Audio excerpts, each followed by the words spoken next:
Good evening. We suspected it was coming, but today the Health Secretary confirmed London is going into Tier 3 from the early hours of Wednesday.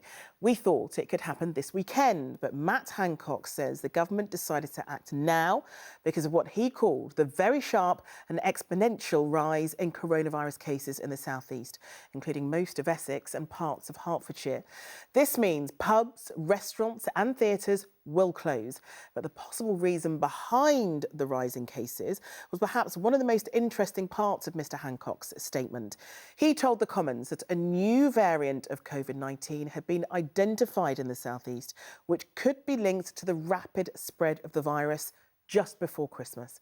Our political correspondent Simon Harris reports. It's lunchtime, but outside the Exmouth Arms in Clerkenwell, the benches are deserted. Inside, the picture is equally bleak. And now London's pub trade has been hit by the Christmas bombshell it feared, Tier 3. Yet again, we've had next to no notice. We've got all of our staff are here. We haven't even had 2 weeks of full trading. It's pretty damaging, and to the point where, we have to consider, how viable it is to continue trading. Our entire industry has been sort of demonised without any evidence. And we've just been thrown out to the wolves on this with frankly, laughable support from the government. From Wednesday, London's pubs, bars and restaurants will only be allowed to open if they serve takeaways, and just when things were looking up. When London came out of lockdown, it escaped the tightest restrictions. But in the space of 2 weeks, something has gone badly wrong. The Health Secretary told MPs of a worrying development. Scientists have identified a new strain of the virus, which could cause it to spread faster. I need to tell the House that over the last week, we've seen very sharp exponential rises in the virus across London, Kent, parts of Essex and Hertfordshire. We do not know the extent to which this is because of the new variant, but no matter its cause, we have to take swift and decisive action, which unfortunately is absolutely essential to control this deadly disease. And that means Tier 3. London is huge, 600 square miles, a population nearly twice the size of Scotland, and we have one tier for the whole of London. I don't think it's the best way of keeping livelihoods and lives going. In 7 East London boroughs today, students swapped swatting for swabbing as the government introduced mass testing in secondary schools and colleges to try to halt the spread of the virus. Especially with the younger students, if they're not showing symptoms, it will be hard to tell whether they are spreading it to other people, so it makes me feel safer as well as an adult student. But in one London borough, Greenwich, council leaders took the dramatic step of ordering schools to close tomorrow, bringing forward the start of the Christmas holidays. It's going to be a bit hard for us, to be honest, because I work, my husband works, and we don't have a garden. If it's going to make a difference, and there's only a few days to Christmas anyway, I think they've probably made the right decision. We're going to end up bubbling with different families and sharing childcare and things like that. So it's shifting the problem from being in school, but people are going to have to find solutions to be able to work. Across London and the home counties, COVID-19 has brought new worries tonight. The jobs and livelihoods of thousands of people in the hospitality trade are at risk, and a new variant of the virus has emerged. Simon, we're going to talk about that new strain in just a moment, but let's take a look at the latest figures as to where we stand at the moment. The average number of cases across the whole of London is now 224 per 100,000 people. Havering is the hot spot of infections with 506 cases per 100,000. Let's put that into perspective. Manchester, which is in Tier 3 already, now has 177 cases per 100,000. There is such a big difference between those two numbers, Simon. But perhaps the thing that took us like a bolt out of the blue this afternoon was this news about this new variant. Yeah, it's only a week ago that we were surrounded by optimism about the vaccine, and then today comes this setback. And I think what everybody wants to know is, will the vaccine work against this new variant of coronavirus? And that point was addressed directly by the Health Secretary in the Commons. He said the medical advice at the moment was that the vaccine would not have its impact, as he put it, impinged by this new variant. But for certain, we don't know. And we won't know until scientists at the government laboratories at Porton Down have spent some time analysing it in detail, and that could take a few weeks. OK, Simon, thank you. Well, on that note, for pupils and their parents in Greenwich, it has been a frustrating last week of winter term. Schools were told by the council to close on Sunday because of high rates of coronavirus. Well, the government threatened legal action if they don't reopen, and so the council has backed down. Children will return to school tomorrow. Our political correspondent Simon Harris reports. I have to spot where the capital letters are, and I just got it wrong. Leandro was getting one-to-one tuition today, not from a teacher but from his dad. He should have been at school, but like many children in Greenwich, he was sent home. Well, I asked my manager, I had to have emergency annual leave for one day. So, yeah, he granted, so that's why I'm here today and helping him. Wednesday and Thursday, I was lucky because I was off. According to the Labour-controlled council, COVID infection rates in Greenwich have gone up by 50%. But the council's decision to advise schools to close brought a swift reaction from the government. Ministers threatened legal action, prompting the council to execute a rapid U-turn. I'm absolutely clear that I took the best decision possible for the residents of Greenwich based on the information that I had at the time. But you were wrong. I don't think I was wrong. I don't think the decision of the Secretary of State is correct. He's come to his view. But you've backed out. And that's it. We haven't backed out. What we've done is made sure that we can support schools to continue and comply. I think it's been hugely mishandled. I don't blame him for wanting to do something. I think he's acted in what he believes to be the best interests of parents and children. But this was the wrong action to have taken. Government policy is to keep schools open. Greenwich said it couldn't justify using council taxpayers' money to mount a legal challenge. Caught in the crossfire of this political row are parents and children. In the space of 48 hours, they've been told schools are closing, then reopening, only to close again at the end of the week for Christmas. It all added up to one big childcare headache, but that wasn't the only concern of parents in the playground at Greenwich Park. She's not going to school, so she's not meeting her friends. So she's feeling a bit lonely at home.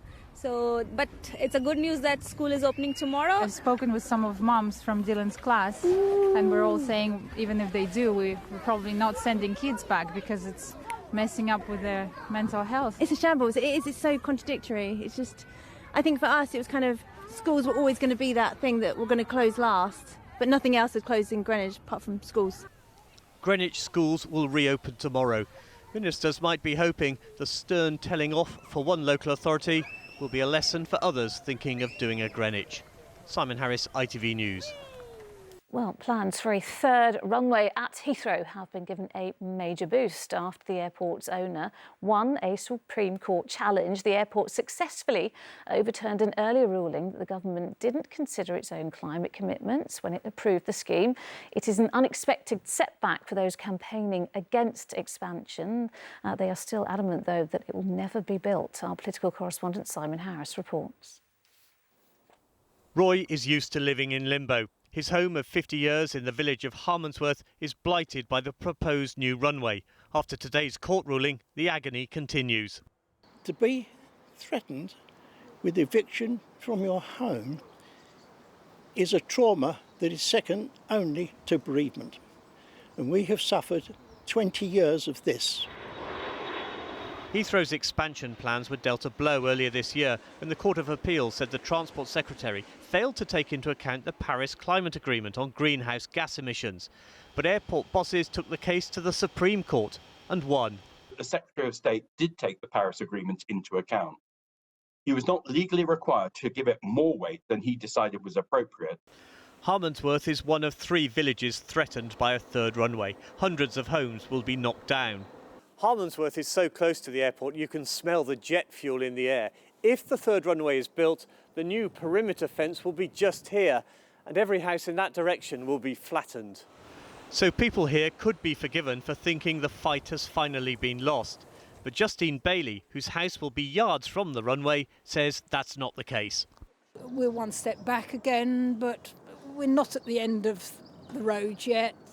Heathrow's got a lot more hurdles it's got to cross before it can ever put a spade in the ground. And this virus pandemic has changed aviation for many, many more years to come. So the whole economics of why they wanted this expansion have been thrown out the window. The way the government has brought forward massively increased targets about reducing emissions, 68% by 2030 rather than 100% by 2050, it means I think actually the third runway is a dead duck. It's a white elephant now. A bigger, busier Heathrow does have supporters. At this warehouse in Colnbrook, today's court ruling was welcomed. Great news, just what we needed. Heathrow's been long overdue for expansion. Cargo areas have struggled for a number of years. We need the capacity, we need the extra business coming into the country. There was no word from Heathrow about when or even if the runway would be built. A statement simply said the airport's next step would be to consult shareholders, airlines and the government. Simon Harris, ITV News, Heathrow Airport.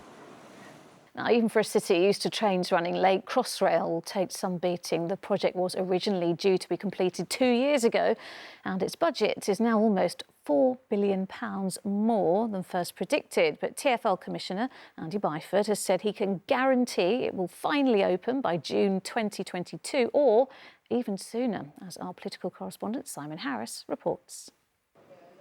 The roof wouldn't be out of place in a cathedral. The gleaming stairs could grace any upmarket department store, but this is a railway station. Farringdon in central London will be the first Crossrail station to be finished. It's almost there. For all intents and purposes, this station is finished. Andy Byford is London's Transport Commissioner. Crossrail is his train set, and he's made it his mission to deliver this troubled project by the summer of 2022, or possibly earlier. I think Londoners are going to be blown away when they see the scale, the majesty, the complexity of these stations and the huge benefits that they'll bring to London. Can you guarantee the railway will open before the end of June 2022? Yes, I can. I'm signing up to no further slippage, no further recourse to public funds. We are determined to get this beautiful railway open by the deadline that's been set, or no later than the deadline that's been set. We're aiming to do earlier and for less cost, if at all possible. But this project has a history of things going wrong. Well, it certainly had a checkered history, but at the end of the day, I think a big project like this, no major project is without problems. We've learned lessons along the way. When it finally opens, Crossrail will be known as the Elizabeth Line. Trains are now being tested in the tunnels between Liverpool Street and Paddington, but there are no passengers. The Elizabeth Line is a service running very late. The Elizabeth Line was due to be opened by the Queen in December 2018. In the 2 years since, the launch date has been postponed and the cost has gone up by billions of pounds. In 2010, the budget for building Crossrail was £14.8 billion. A decade later, it's now £18.7 billion. I think there are serious questions still to be answered in terms of will this really be delivered on time and on budget, and I'm not yet convinced. Problems with the very complex computerised signals still need to be ironed out. And COVID-19 has raised questions about whether the commuters it's meant to carry will be back at work. I think there will be no greater symbol of London's emergence from COVID than the opening of this spectacular railway. And that's what we want to do, safely, as quickly as possible. As quickly as possible could still be 18 months away. But with a promise to open no later and maybe earlier, London's Transport Commissioner has put his reputation on the line. Simon Harris, ITV News, Farringdon.